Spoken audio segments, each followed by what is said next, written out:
Water rights, everything that you need to know so you can pass your real estate licensing exam. All of that in this video.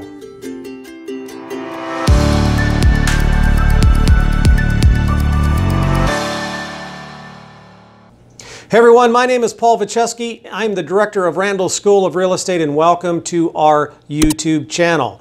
In today's video, we're going to discuss water rights. There are three doctrines in particular regarding water rights that you're going to have to know for your real estate licensing exam. They are riparian rights, littoral rights, and the doctrine of prior appropriation. So let's take a look at all three of these concepts. Water rights on page 21 through 23. Now, water rights is a big issue in the United States of America right now, depending on what part of the country that you're in.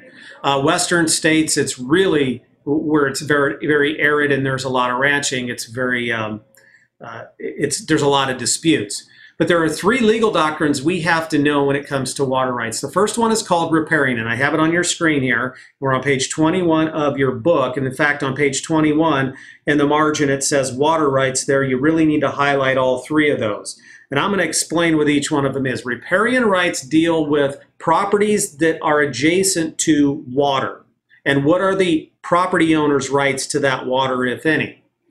If a state follows riparian, for example, Nebraska follows the doctrine of riparian, that means that there's equality of rights and reasonable use of the water, meaning you don't own the water itself. You may own the land under the water, but not the water itself. So if I own a piece of property and a creek runs through it, that means I own the land under it, but I don't own the water itself.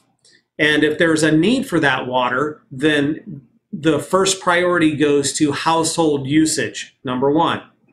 The other thing with riparian is the land borders a moving body of water. That means the landowners may own the land, but not the water, as I disclaimed, and they can't dam it. They can't dam the water up. They can't divert it and deprive people downstream, those type of things. So littoral rights deal with a property that adjoins a lake or the ocean. Typically, the owner has ownership all the way up to the point of high water mark, and then the landowner may use the water, but they can't divert the water at all. So, and then number three is the doctrine of prior appropriation. This is the first landowner has the claim to the water, and they can deprive the neighbors downstream of the benefits of that water, but they can't divert it for the benefit of another. So if there's if a river runs through, a small river runs through my property and I own cattle, I can divert that water to water my cattle, depriving downstream of the use of the water. However, what I couldn't do is divert the water through my property to the neighbor's property so he could water his cattle and then I charge him for the water. I couldn't do that. So again, on page 21, I had you highlight some water rights there, and it's very important that you understand that. There are some other water rights definitions we need to discuss here insofar as gaining and losing land.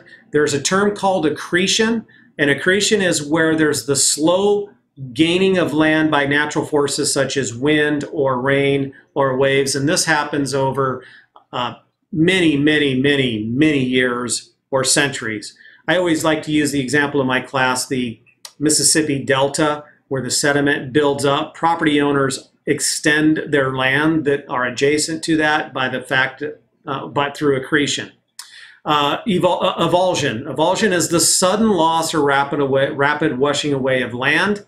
The interesting thing about it, so a flood comes through, the interesting thing is the property lines remain the same regardless of how much land is washed away. And I'll give you an example. Papillion Creek here in Omaha, when it floods, so the landowner has their land here and here's the creek, and then a flood comes through and now the creek does this.